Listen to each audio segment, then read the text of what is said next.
Hi, this is Lasting Conversations, and we're back with the amazing Brooke Sternberg, the holistic birthing doula, and she is here to continue her amazing conversation about family, about the roles of dads and in-laws and all the people in the community to help birth our families, birth our children.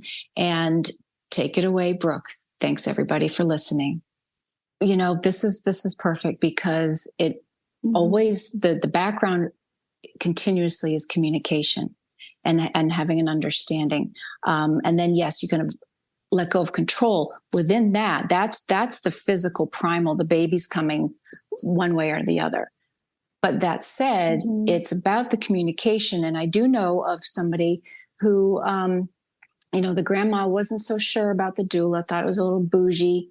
And yet, and unfortunately, it wasn't the best scenario. And I think for all of the reasons that you're talking about, baby came, baby is beautiful, but there was something not so great about the doula herself at that moment for the various things that you were kind of talking about. So let's talk about, you had wanted to mention contracts and communication. And I'm going to go ahead and I'm going to throw Gail Walker into this conversation too, because Perfect. Gail was one of our friends on the show.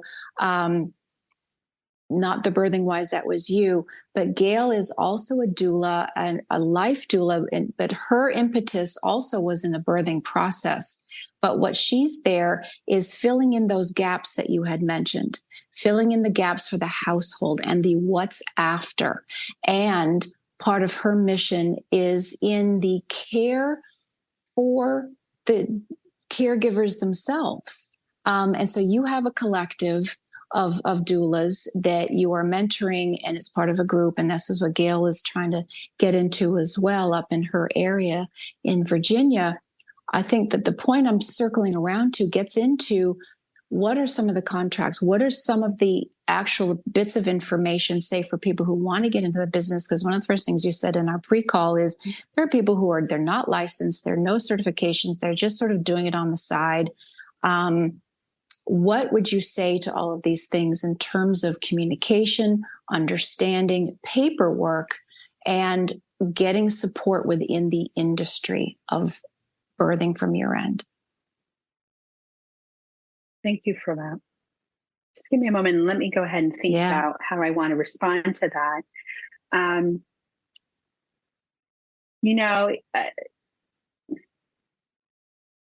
Well, this is going to be an interesting response because coming from the architectural industry, I came into birth work, and where I'm at in my own practice right now is really trying to sit with being in a profession where it's not regulated. Again, coming from the architectural and design industry, it's regulated. And like I had mentioned at one point, I still do see my role, maybe not as an interior architectural designer, but as a doula, as I'm involved in the health, safety, and welfare of my clients. And that comes from that experience working in a regulated profession. So from my perspective, I do see the importance of being a professional doula. How do we define that collectively? I think there's a lot of work that still needs to be done, even here within the state of Florida. And there is some grass movements of some organizations within the doula community that are working on defining that. And I look forward to seeing how that unfolds in the coming years.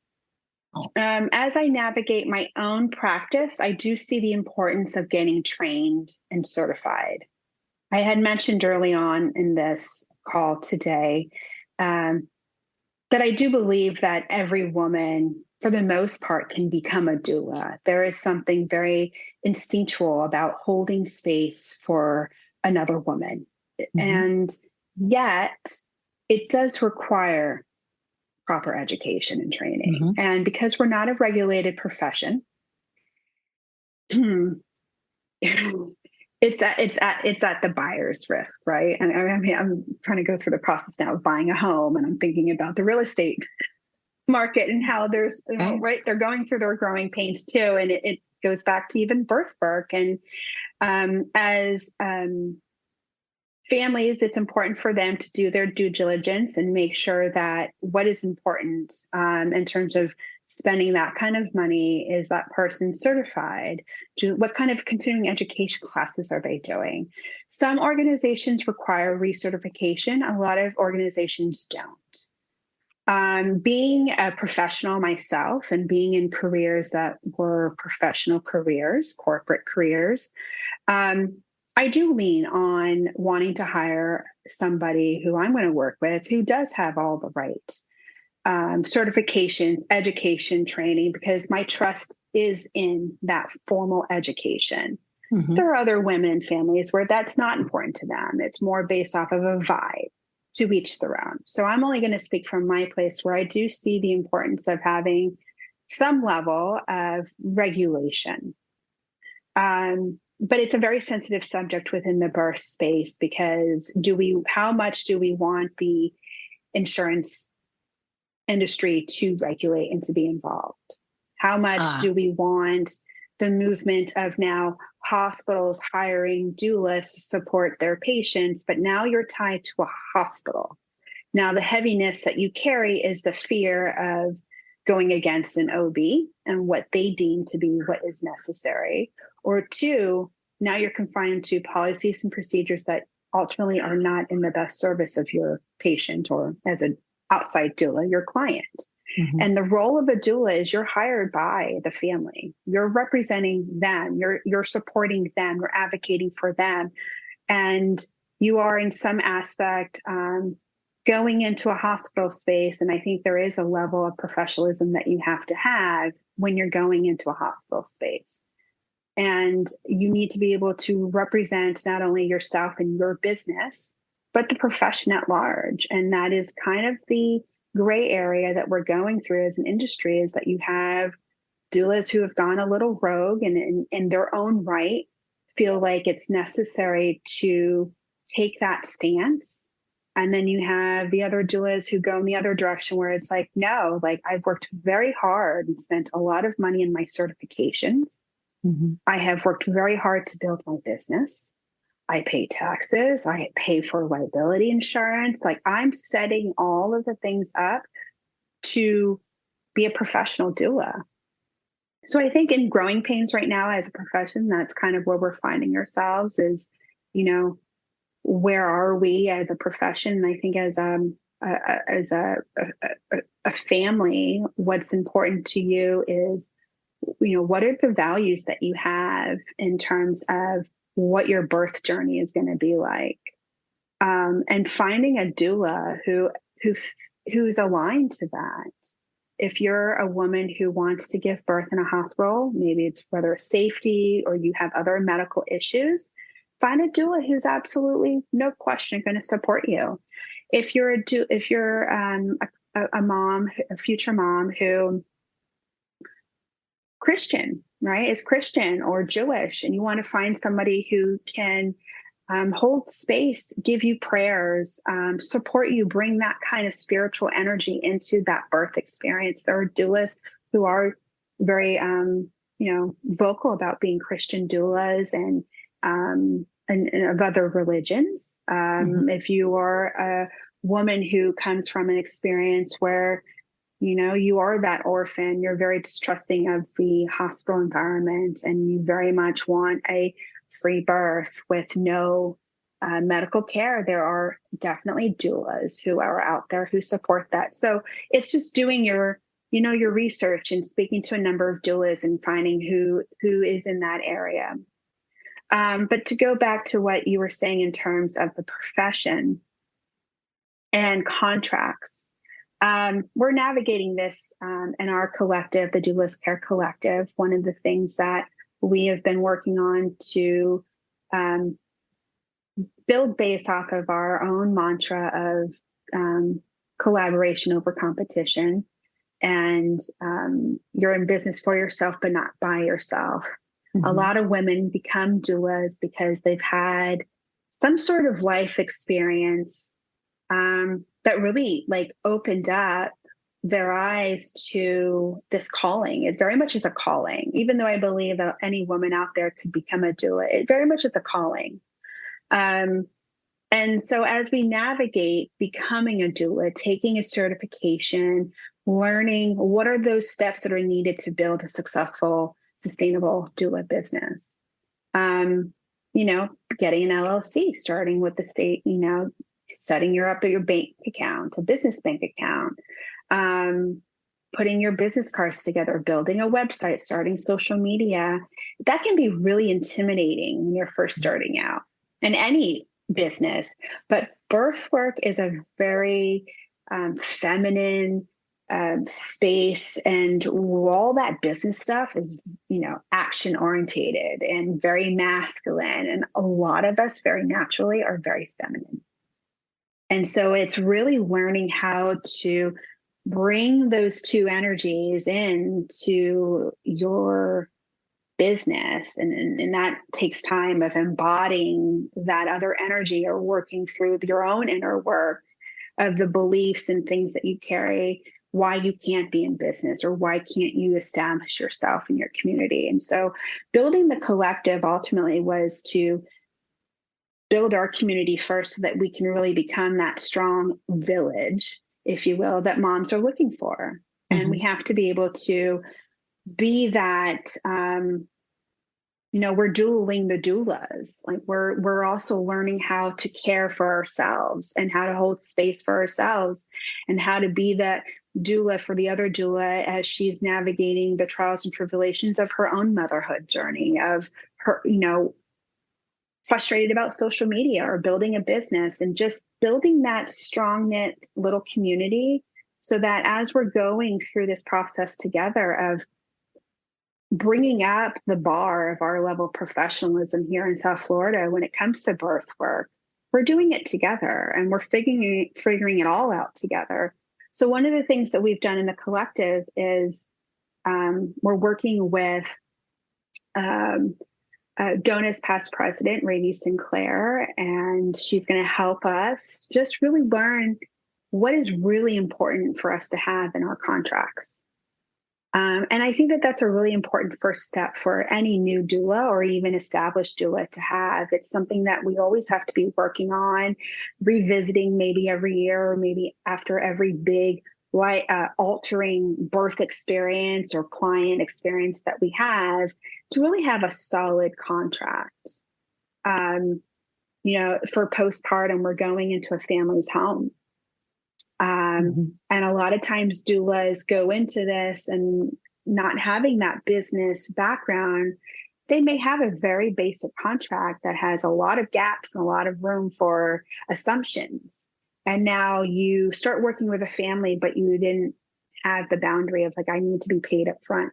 And so we've had a lot of doulas who have given work and have not been paid. So a lot of families will notice that for the most part, doulas do require payments up front. And it's because we put a lot of time and energy. When you work with postpartum doulas, they come and support you at home overnight, and they change their sleeping schedule. They change their circadian rhythm goes out of whack for the sake of supporting you and your family. And so every penny that is spent for a doula is really important to just be mindful of like what she puts herself through as well to support you and your family. And I think that's important to shed just on in terms of working with postpartum doulas, because that's something that you're not aware of. When you hire a postpartum doula who's coming to support you for 5 nights, for 6 weeks overnight, by the third day, you're like, I don't really want to have you in my home anymore. Quite possibly just because, your hormones are changing and it's more of an emotional thing that you're reacting to. It's important for us as doulas to have a solid contract that's going to protect your income and the service that you provide, the quality of service that you provide. But even as a family, you need to have that very clear scope of work, and you need to be very clear about what you're willing to work with and what you're not willing to work with. And payment is a huge thing that does go on, and that can sometimes be a conflict within a family and paying the doula for the services that she's provided. Yeah. And I just was in a conversation with somebody yesterday in a different kind of a service, but again, it's a service provided, and 5, 6, 7 sessions in, she wasn't seeing any payment, and, had to just say, basically, either we have to stop or you really need to pay me now. So that's a sidebar of understanding, money is the energy also. So let's keep it on track and respecting. Right. But then that gets back into, this is a heart space. This is a heart industry, if you will. You go into it for not necessarily the usual kind of business reasons. So appreciate when you're saying that, someone especially new to it, the business side of things can be more complicated, or the stuff that you don't really want to do. I can speak to that myself, versus the fun part. But even so, it's hard work what you guys are doing, and the lack of sleep and the odd hours and everything else. And God forbid something doesn't go well. That's where the support for each other within your group, the help for the doulaing for the doulas, the help for the helpers. That's what Gail's messaging was also, is where's the help for the others within this industry, so that you can bounce off of each other or have a shoulder to cry on. And I think a lot of other industries, I know in medicine and in psychiatry, that you have your peer reviews, you have your peers that you can bounce things off of. So of course, this is a whole nother way to be able to do this. And I want to sort of also, you can talk more about this, but then we're going to include the dads and the other folks in the families, because one of the things this summer that I noticed is, again, there's just so many, well, there seems to be in some households or in society, we see on social media, where if there are disconnected families, I keep getting shown where there are very much connected families. And maybe this is a younger generation where the dads there's partnerships in the household. And whether you're in a gay relationship, male, female, there's a partnership. There's not one and the other is just gone. That does still happen. And we honor that. And that's, again, this is where community and resources are very, very vital.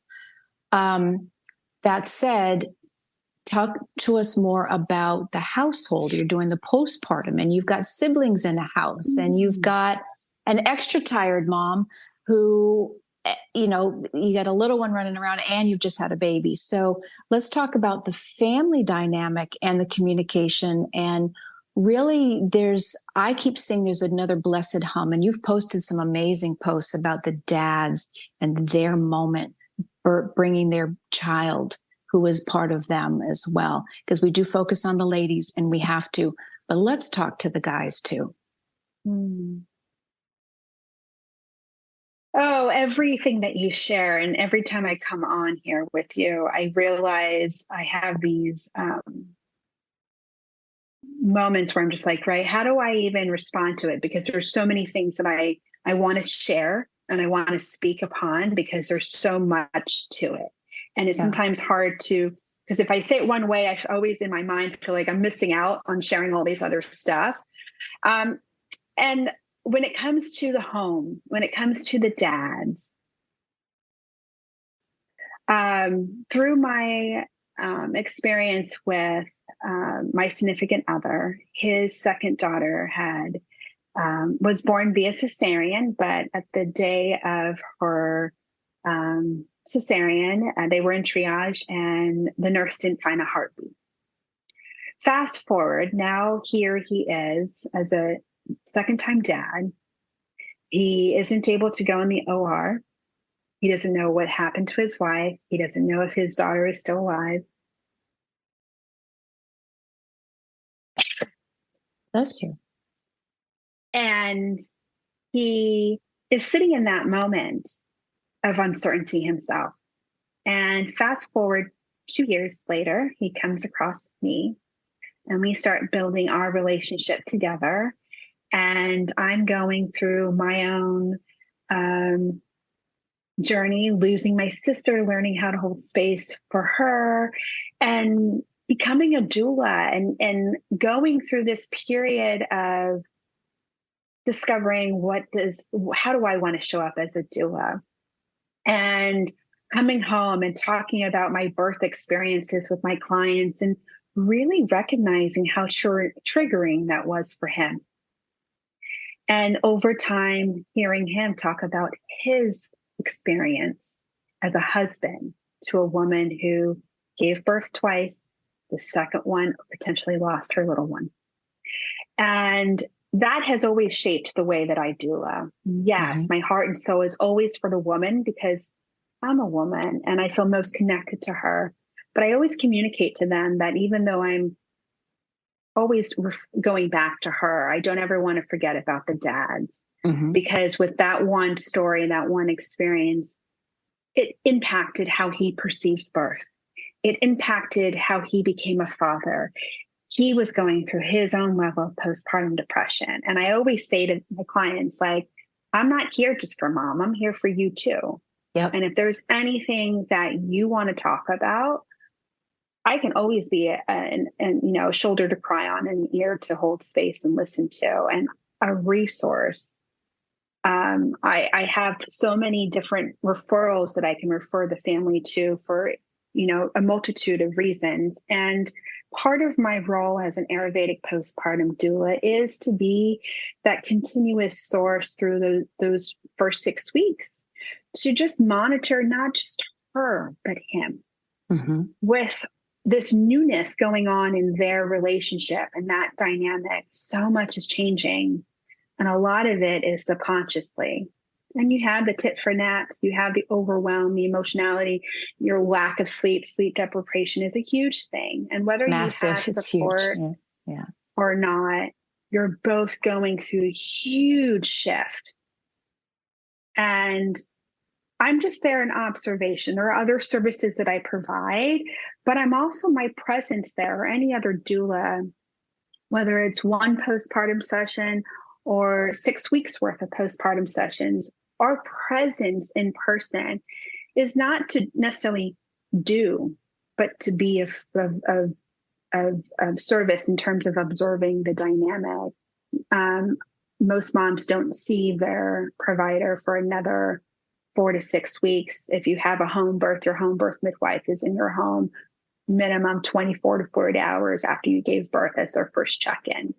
So it depends on where you're giving birth. That can dictate when that next time that you're seeing your provider. But a doula's role in postpartum is to monitor. 1 in 8 women have postpartum mood disorders, and so that's important to be mindful of. As an Ayurvedic doula, I do specialize more on her care, so making sure that she's getting the right nutrition, not only just to have the energy to walk and be about and kind of find her rhythm back into her day-to-day life, to breastfeed or to just feed her newborn and have that energy. But the nutrition is really important because we're talking about recovery. You just ran a marathon, right? Even if it was a cesarean birth, there is a massive change in the recovery experience, and to slow down. Well, and especially really also be aware of that. Also the cesarean, which is surgery, our bodies get cut open. That's another traumatic event, if you will. So how to nurture our bodies, our scars, the stitches, the sore nipples, the whole bit, the whole thing. Yeah. And especially as a new mom, you don't know anything. You don't know anything. Right? We were so you don't. We were so focused on decorating the baby's room and buying the baby clothes. And I get it. And planning a baby shower. We get it. Yes. Right. And then if you're proactive enough, and maybe if your girlfriend or your mom or somebody in your community spoke about a doula, or you've always imagined having a doula, you hire a birth doula, and then you come home and it's like, now what? Breastfeeding is very hard to coach you into learning how to breastfeed until baby comes, because the baby's going to have its own formation in its mouth. And that's the process of you and them learning that song and dance and how to now breastfeed. And this That's baby where I was just going to go. Yeah. No, you're absolutely right. Go ahead. Yeah. Oh, no. Go ahead. It's that listening to baby and you learning from each other. Like, who is this child? Who are you? And having those moments and where you don't know until he's there. Maybe know a little bit ahead of time, but really going to your very point, and sorry to cut in, it was that moments of how to know and vibe and be one with this baby and understand what it's trying to tell you in terms of the eating or this or this or this or the fussy or something. You just getting that attunement.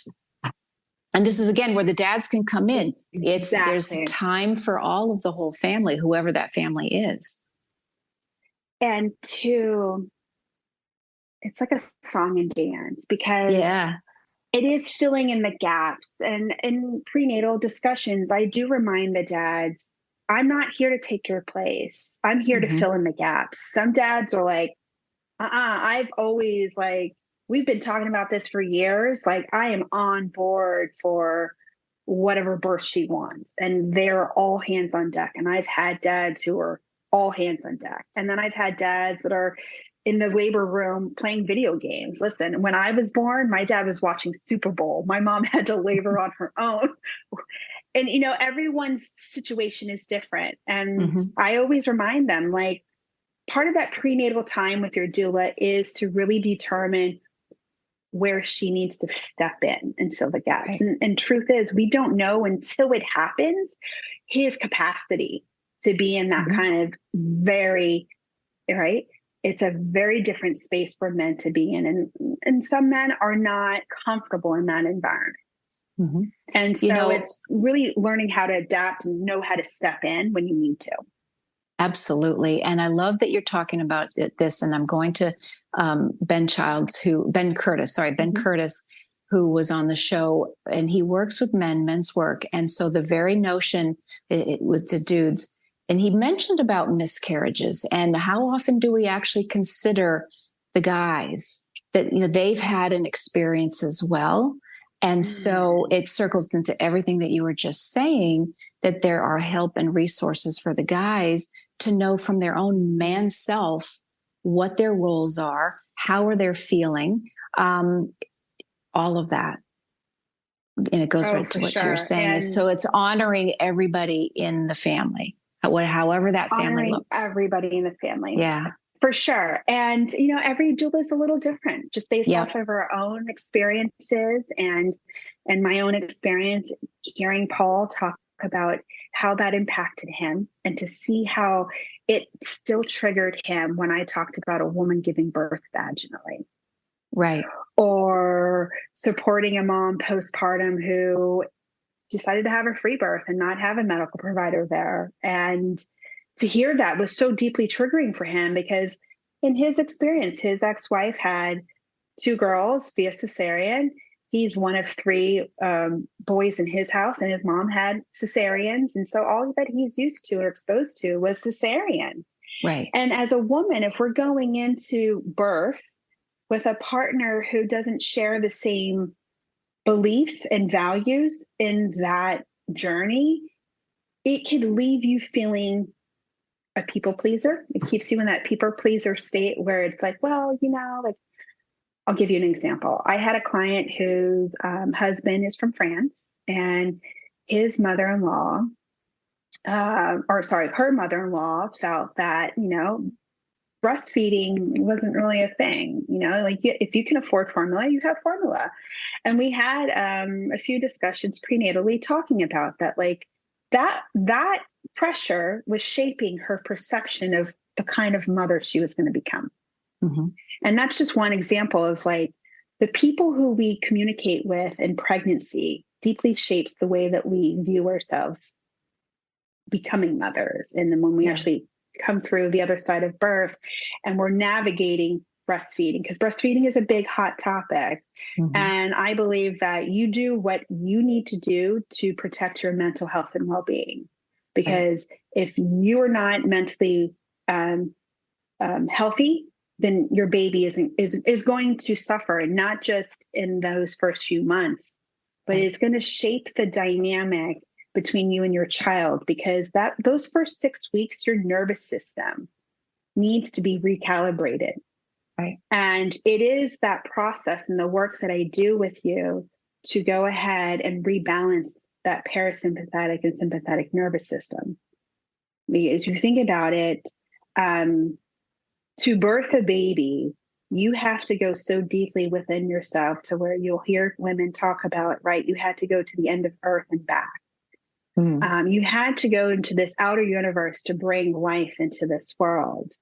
Some view it, right? You have to go through all of your chakras and back down in postpartum. And so there are these layers, these gates of initiation you have to walk through to find yourself into this new version of you. And it goes all the way down to a cellular level. Your body adapted in pregnancy to not only keep you alive, but to now be growing another human inside of you. And you birth, and now your body has to learn to come back to itself, to where now it's not just keeping you alive, or it's now just keeping you alive, and it's not having this outer body entity to nurture and nourish and take care of. And that impacts like the psychological piece and your hormones and everything that's going on in our society. Women feel like they have to bounce back and have this amazing body. And if you just had a cesarean, you need that other woman who's going to say, slow down. We're not there yet. Right now, we're just focusing on recovery. Right. I know Chrissy Teigen, I hear it all the time, but Chrissy Teigen looks amazing after 2 weeks of giving birth. And I'm like, stop with the Instagram. Stop with the Instagram. Like, your experience is your experience. And there's a lot that goes into recovery. And that nourishment and that being able to bring the husband into that is a little different for every family. So prenatally discussing, like, who's going to be part of cooking? Does your husband cook? Do you like his cooking? If he's an amazing cook, I'm going to encourage him to cook, because now he loves to cook. She knows he loves. She's going to feel that love. Same thing with if your mother or your mother-in-law want to be involved, but you don't want them in controlling your space. Assign them to do a task. Assign them to cook for you. Assign them, to come and take care of the laundry. Like, there are so many things that we can bring our support system in, but also setting healthy boundaries. So boundaries, the role of a husband, not only just in preparing for birth, in birth, but also in postpartum, is really important. One of the things that I do like to offer is a gathering session in pregnancy, and that's to bring the immediate family together to kind of have these open discussions. Who am I? I'm this stranger coming into this birth space, and now mom is not welcomed because I want a doula, and that's a conversation we have. Let's talk about that. Mom, right. To understand. And to help her understand that what is about to happen is that your daughter is going to be initiated into motherhood. And your role is to welcome her, to be of service to her, to encourage her to trust her instincts, to empower her with making decisions. This is not a space to say, well, I breastfed. This way. Right. And it's not intentional. It's subconsciously we want to share our experience. We want to share our story, which, they want to be validated. So sometimes part of my role as a postpartum doula is when mom is in that space, I hear their story, I validate them. So they want that validation too. Now they see their daughter or daughter-in-law getting all of this special attention. And there's this natural tendency of like, well, I want to share my story. So I'll welcome it. But I also remind them in that prenatal session to just recognize what we're entering and the transformation that is occurring in your daughter, whether she is conscious of it or not. And our role as her village is to hold that space so that she feels confident in making those decisions. Mm-hmm. She feels confident. Baby isn't latching. Baby isn't getting enough weight. There is so much shame and guilt. I did something wrong. And it's like, no, honey, you did nothing wrong. There was nothing that we could do to have prevented this. This is just how it's unfolding. And I sometimes will chuck it up in a very, I try to be very delicate with what I say to them, but it's like, it's an initiation to motherhood.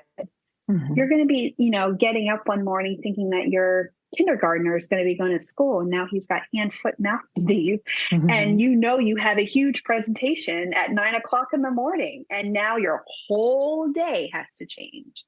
Yep. Part of that birthing experience, part of those first 6 weeks postpartum, and however it unfolds, my presence is to help you adapt, to help you slow down, and to nurture you, to nurture your husband, to try to, I'm not a mental health therapist, and I will never proclaim to be, but my own personal awareness of the dynamic, I do communicate that, like reminding mom to slow down, to not put those expectations on her daughter or her daughter-in-law, or, hey, hubby, like, I know she's going through a lot right now. You have a little girl. Mm-hmm. Take this opportunity as a chance to really become aware of the interworkings of women, because I promise you, in 12 to 13 years, your daughter is going to be going through this change in her own body. And the attitude that she is going to be giving you, there are going to be moments where she's going to look at you like, did I just say that? Because we have these hormones, more hormones than they have. And in that period of time, we are so overwhelmed with the uncertainty of like, I don't know how to handle this. Maybe I had a traumatic birth and I don't know, I haven't processed it yet. And there is this struggle within your relationship. And so sometimes I do try to be very honest and direct with dads to like, listen, like, she's just, give her that grace, go into her, because I want to teach them. I want to teach them that it's a matter of bringing her in, not running out the door. Right. Running out the door and removing yourself is not going to serve your marriage or relationship.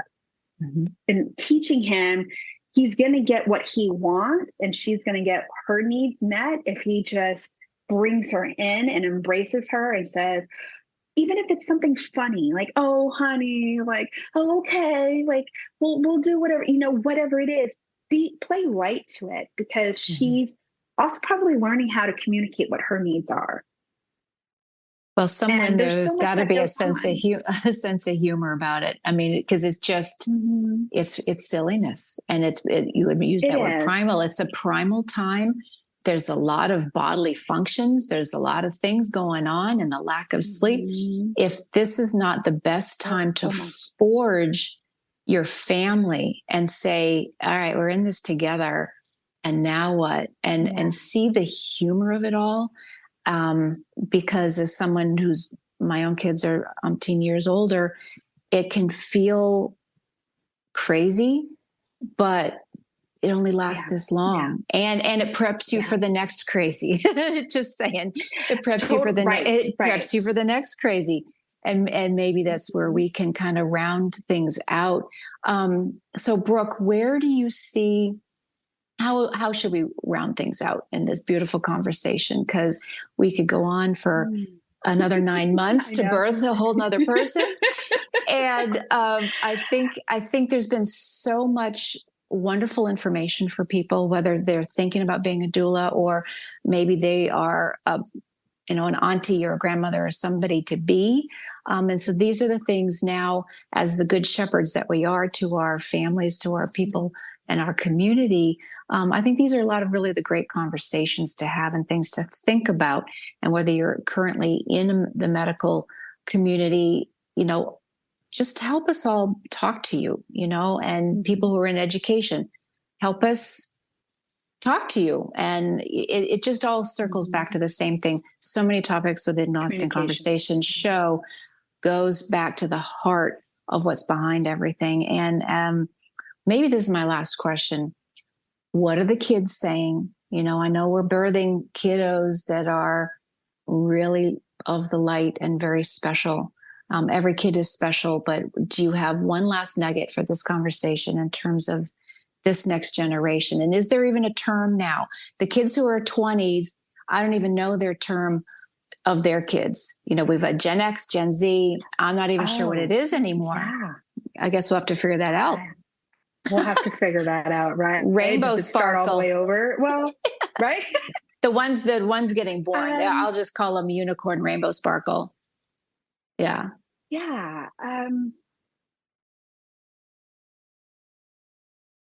Well, okay. So we talked about communication being really important. Right. Being proactive and planning.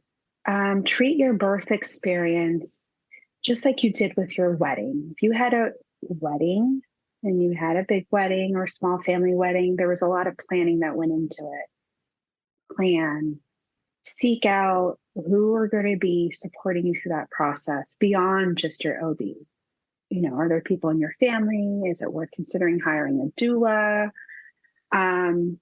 And I would suggest starting out with a doula because she's going to have all the resources for you. She's going to have all the connections within the birth community to direct you to people who you need to bring into your birth team. Because it's trying to build that village for yourself. Yep. Right. And it has to be a team because not one doula and not one provider can do it all. Yep. And we all come in with different experiences and wisdom, and there are all kinds of trials and tribulations that you're going to go through before, during, and after birth. So communication is a big, important thing to really work on your communication style with your partner. If you have a partner who's going to be a part of the birth experience, really getting clear as to what your love language is. That's something that I do talk about with my clients, as my love language is quality time. So I put a lot of time into every client versus, you know, providing gifts and right. We have the 5 love languages. So I think importance of communication is really important because communication is going to drop. You're going to have challenges in communicating in pregnancy.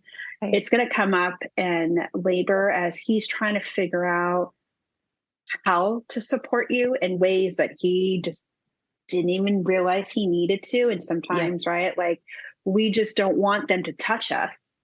And that's all that they know how, because that's their love language. And so having those conversations about your communication styles and your values and having a family, right? Can I go back and really emphasize that? What are your values as a woman? Right. What are your values as a wife or as a husband? What's your family values? Because that's going to dictate a lot going forward, and not only in becoming a mother or becoming a father, but in becoming a family. And I was going to also say about, and what are you perhaps afraid of? This is very exciting, but are you afraid of some things because it's brand new? And to be vulnerable enough to be able to share that also. And to say, these are my concerns. This is what I'm excited about. And what else do I need to know? What else do I need to know? Without, you know, a lot of friends and families they'll sprinkle on all the horror stories or this story and that story, and that's all great. But again, from your perspective, to have that communicative gel that you're speaking about has to have that level of vulnerability to be able to say, I'm not sure I know what I'm doing. What do I need to know? Yeah. And you're a beautiful guide for that. Thank you. Yeah. You know, there's so much wisdom within the birth journey that, you know, I'm always just, you know, everything goes back to birth. Even when I'm working with my personal trainer at the gym and I'm dreading have to do another set of lunges, I keep telling myself, if my mamas can do it in labor, there's no reason why I can't just get these next 10 done. Like everything. And as a doula, everything goes back to what the work that you do, because when we hold space for people through transitions, there is so much opportunity to not only hear your own, we all reflect, but as doula, you hear women reflect, and you have a little window, a little glimpse into the inner workings of womanhood. And where are we today as women, and where do we want our next generation, our daughters, to be in? So maybe to come up to the close of our discussion, it goes back to, I would like to see the continuation of growth of doula work, whether it's in birth work, death work, or the in between, the bookends of life. We owe it to our children. We're stepping into this Aquarian age. The way that we operate is going to be very different than we have in the past. Paradigms are changing. We are evolving, and there's going to be a lot of change happening in this next generation. And one of the areas where I would love to see growth in is how we show up for women. Our mothers have done so much of that work for our generation. We're able to have careers, have bank accounts, buy homes, right? We have so much privilege today because of the generations prior, and we have to continue that work. And I do see the importance of it in birth work, because our births I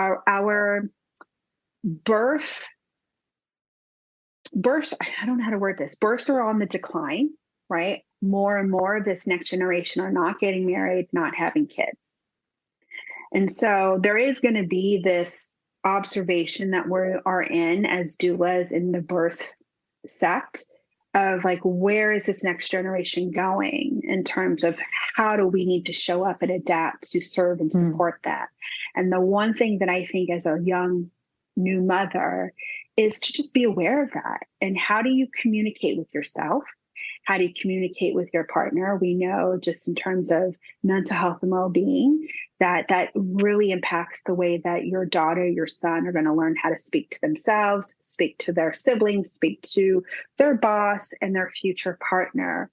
And how you educate and have an open communication line with your daughter when it comes to these rites of passage, her menses, right? Getting her period. How are you educating her? How are you empowering her to make informed decisions within her body and knowing she is in control of her body, not other forces external outside of herself, including you, and that she has the power to make those decisions for herself, so that you allow her to build that inner strength of trusting her gut instinct, trusting her intuition, and being that mother where you allow her to explore herself.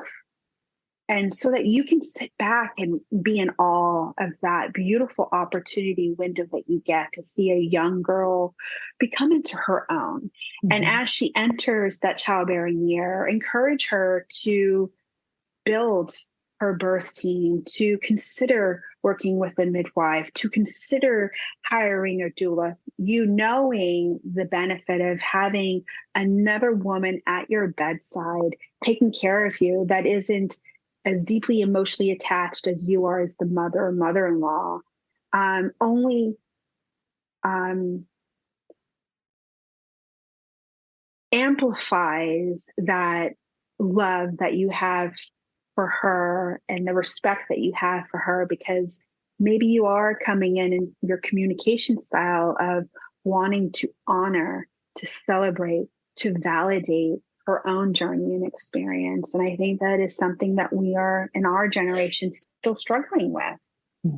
Is, we want to come into this traditional wife role again, and we want to be soft and we want to be feminine.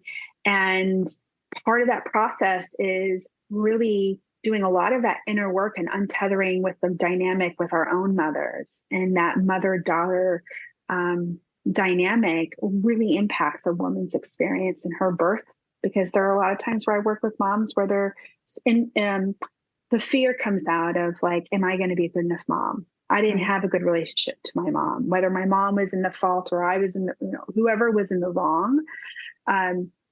That comes up in birth work. And could you instill a more positive experience by just honoring her rite of passage and seeing it as your daughter's right or your daughter-in-law's rite of passage, and just taking a back seat, letting her explore how to be the matriarch of her own home and make those decisions, and just learn how to hold space and not be the voice of reason. Exactly. Oh, this is that's also a lesson beautiful in so many areas. Yeah, it sure is. It really, really is. So, Brooke Sternberg, where can people find you, and what else is on your horizon? So you can find me. So my own private practice, concierge services here in Palm Beach, is aspiredmother.com. You can find me on Instagram. I'm not a big social media person. It's just, it's not my thing, and that's totally okay. But I am trying and working on being more active on Instagram, so you can follow me over there. And you have the Facebook? Other place that you can, and I do have Facebook, but no, yes, I do have Facebook. And the other area where you can find me, but other doulas in our community, is the doulascarecollective.com. So it's doulas with a plural, so with an S, carecollective.com. And like I said, we have about 30 give and take doulas currently who serve our community between Miami and Palm Beach County, Miami-Dade and Palm Beach County, as well as we have a doula in Virginia and a doula in Jacksonville.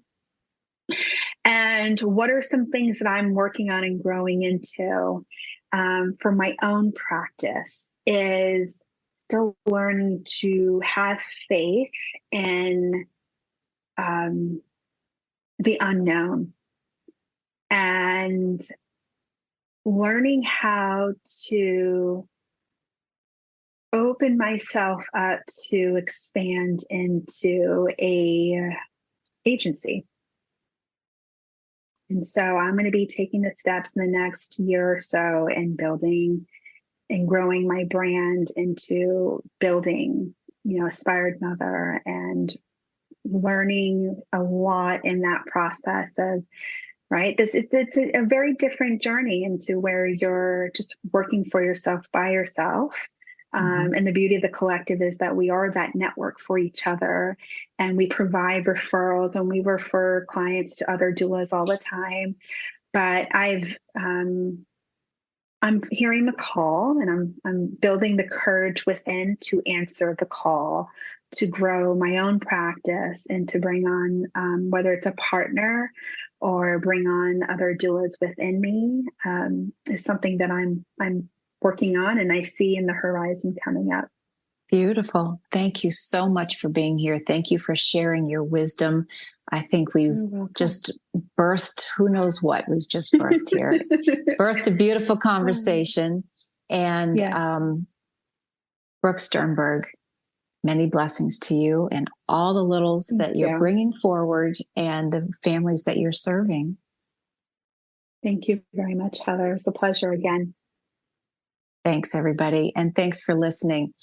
This is Lesson Conversations. We get to the heart of everything, and you can find us on Facebook, Instagram, and YouTube. Have a great day, everybody.